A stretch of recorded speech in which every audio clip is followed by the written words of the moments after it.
burdened by the weight of society's expectations and preconceived opinions of a 15-year-old high school dropout, along with the consequences of my own actions, my path to qualifying as a lawyer was almost certainly destined for failure, given all the circumstances of my life to date. Looking back on this particular adventure, I took, as Robert Frost said in his poem, a road less travelled. Little did I know as I embarked upon the adventure that it would be a long and winding road, filled with a disproportionate number of obstacles. With minimal qualifications and my seemingly unrealistic view of the world, I was as ready as I'd ever be, I guess. I left school prior to my 16th birthday, and I enrolled in college 2 years in a row, having scraped by a couple of exams in the first year and withdrawing in the second year. By this point, I had been working part-time since I was 15. After failing at college, I dived headfirst into the full-time working world. I tried a couple of different jobs, but something just didn't feel right. From the age of around 12 or 13 years old, I wanted to be a lawyer. I wanted to be able to help people and make a difference. I thought it would be a good career. Having dropped out of school, dropped out of college, and having been uninspired by the jobs I had picked up, I knew deep within myself that I was meant to pursue law. The main issue was that the odds were stacked firmly against me. For the most part, my career aspiration was brushed off as far-fetched and extravagant for a girl who did not stick in at school. I didn't exactly create the easiest path for myself.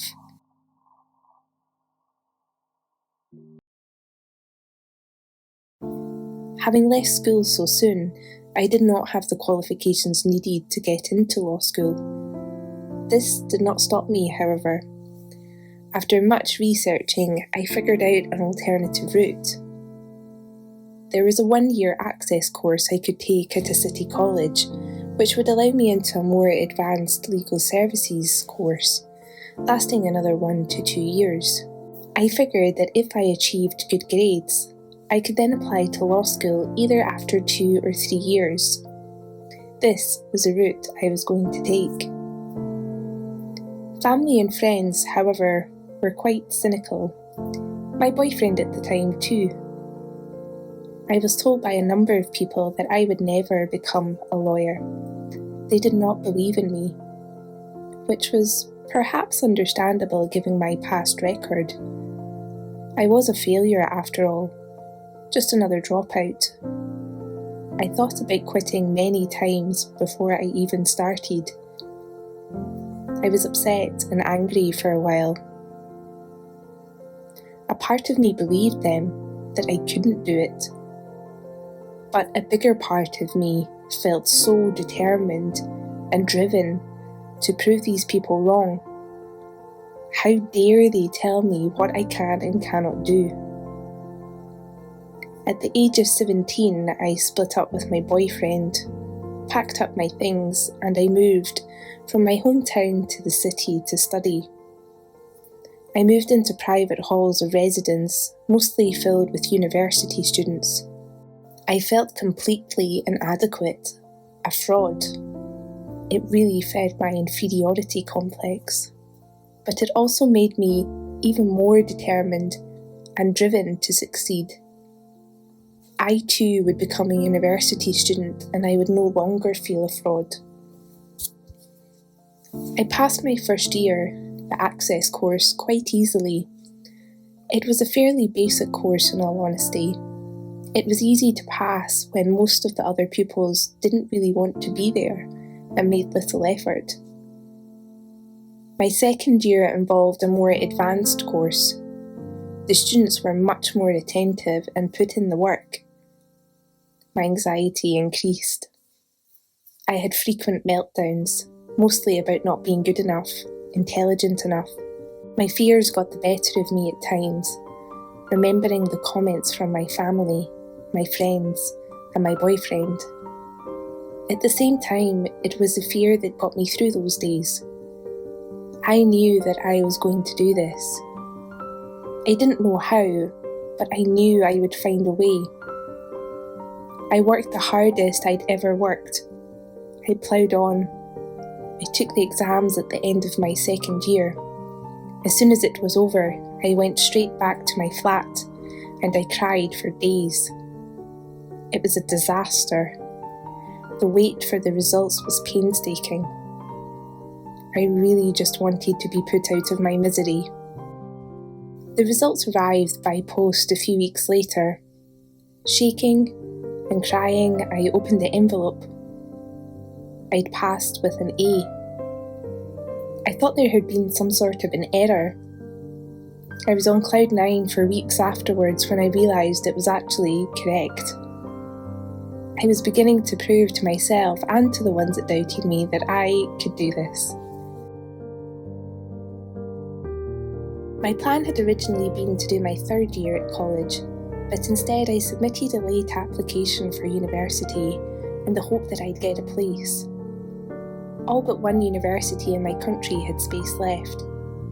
I submitted my application, still running off the adrenaline from my exam results.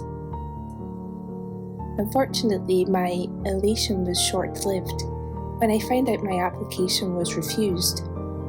I had not experienced such devastation before for something that I was so hungry for. My family told me that I had tried my best. It was a dead end now. Maybe I could look for a secretary job, work my way up to be a paralegal even. I thought to myself, of course I wouldn't get into university. Who was I fooling? Only myself, it seemed. I knew it was too good to be true. I remember becoming quite angry. It rose to a new high. With hindsight, I see that this was my inner warrior, my highest self, coming out to fight the fight. I had to push against this rejection. I had to exhaust every avenue I could before I'd accept it. I couldn't give in without a fight. I spoke with the law school. They told me that applications were dealt with on a first-come, first-served basis, and that there were no further places left. It was odd, as my friend from college submitted her application after me, having then been accepted for a place. So I called again and I pointed this out. They came back to me again and asked more questions about my education. It seemed that they were perhaps reluctant to offer me a place, given my past history of dropping out of college. Their doubts were reasonable and understandable. I answered their questions, hoping, with everything I had, that it was enough. I received a call a short while later. They decided to take a chance on me. I was offered a place. I was in shock and complete disbelief, after having almost given up all hope. Although emotionally battered, bruised and anxiety-stricken, I got there. At the time, I thought the biggest battle had been fought. What I didn't realise was that this was my initiation to a long and arduous fight through a series of obstacles. University was difficult. I'd never before been surrounded by so many high achievers. My inferiority complex was out of control. I was surrounded by super brainy high school leavers, privately schooled pupils who spoke very well. I had a major chip on my shoulder. I was not naturally clever. None of my family had ever been to university. I had a common accent. I came from the worst school in my area, and I secured a place in the degree through the skin of my teeth. I truly felt that I shouldn't be there, that I didn't deserve to be there. The first 2 years at university were the worst. I would break down in tears most days. I cried constantly. I couldn't even understand the textbooks. It was like reading a foreign language. My grades were less than mediocre. I somehow managed to scrape by the first 2 years while holding down a few part-time jobs. Then, when it came to my 3rd year, I had a bit of a light bulb moment where everything I'd been learning just seemed to click into place, and my grades improved fairly dramatically. I received an award for having the highest grade in one of my classes. Although my academic performance improved, I was under increasing pressure at home. I had returned home when I began university, as it was close by. Things with my parents were not great, and I had taken on more than I could handle job-wise. My mental health dropped to an all-time low, and I sank into a depression. I began to see a counsellor at the university regularly. She really was my light at such a dark time. At one point, I think it was the first semester of my 3rd year, I had to drop out before the exams. I was not in a good place. Usually students who drop out mid-semester have to resit the whole year again. Fortunately, the degree module courses were being altered, and as a result, a few of the modules I was doing that semester were being removed altogether from the degree. My law school were therefore offering extra exams in the summer for these modules before they'd be gone for good. This meant that I could rejoin the 2nd semester of 3rd year, but I'd have 5 exams to do that summer, and there would be no more taught classes on them, meaning that I'd have to teach myself. I was determined to get through them all. I did, and I passed all exams. I went on to graduate with an upper 2nd class honours degree. It was a major milestone in my life. I became the first person in my family to attend and graduate from university. During my degree, the UK was recovering from a major recession. Jobs were fairly thin on the ground. Law firms were looking for more than just someone with good grades and some experience. Vacation schemes in big firms were hard to secure. I applied for various but didn't manage to make it to the assessment stage. I did, however, obtain some experience in a few local firms, and I took a placement module at the university where they placed students in a firm for a semester. After finishing my degree, I managed to secure a secretary role at the law firm I took my work placement with.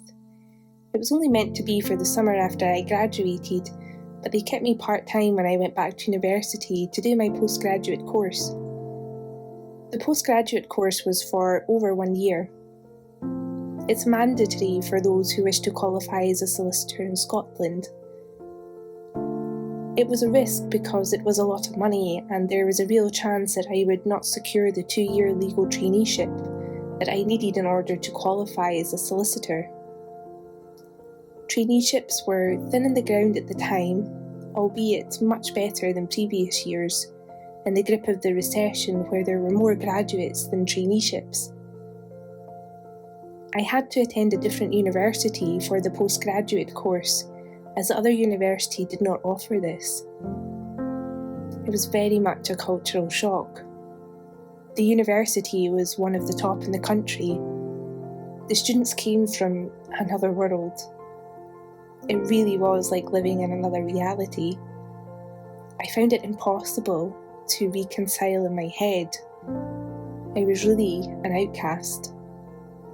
I didn't fit in with any of these people. It was a hard year, but I got through it and I saw my 2nd and final graduation. I remember during my final year of university, my mum got in touch with the legal firm her work used. The partner had offered to meet with me to look at my CV and to give me some advice. I remember editing my CV to perfection and seeking advice from the careers service at university, I eagerly turned up to the meeting with the partner, only to walk out, holding back my tears as I left the building. As soon as I reached the main street, I called my mum and I burst into tears. He told me that traineeships were hard to find, and that he wouldn't look twice at me, mostly due to the university I'd attended. No niceties or words of encouragement. It was bleak. I continued working part-time with the firm I was with. During the holidays I worked full-time, and generally I worked my backside off. The pay was poorer, but I didn't care. I even offered to do my traineeship free of charge, which I'm sure they would have bitten my hand off given the opportunity, but it was against the Law Society rules. Just before I graduated from my postgraduate course, I was offered a traineeship with the firm. I was truly amazed at how far I'd come at that point. It really was a memorable moment. I thought I had come through the worst of it and that it would be plain sailing for the 2-year traineeship. But I was very wrong. It was a tough environment, and it was a very steep learning curve. I nearly quit many times. It was excruciatingly painful. I managed, somehow, to find the inner strength to keep on going, to see it through. I'm talking scraping the barrel kind of stuff, and I pushed myself through the remaining 6 months or so. But it was a constant challenge, from misogyny to no training, to no guidance, to well and truly being thrown into the deep end, to the partner shouting and swearing at me. I made it to the end of the 2 years. I qualified. I've now been qualified for a number of years now, and I work in a large and reputable organisation.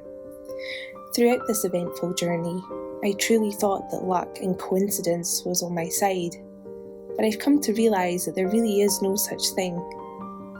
Everything happens for a reason. What is meant for you will not pass you by. There were so many times that I should have failed, but I didn't. This is a story of perseverance, of beating the odds, of proving everyone, including myself, wrong. I'm just an ordinary person, no one special or unique. If I can achieve the seemingly impossible, you can too. For anyone telling you now that you can't do something, I'm here to tell you that you can.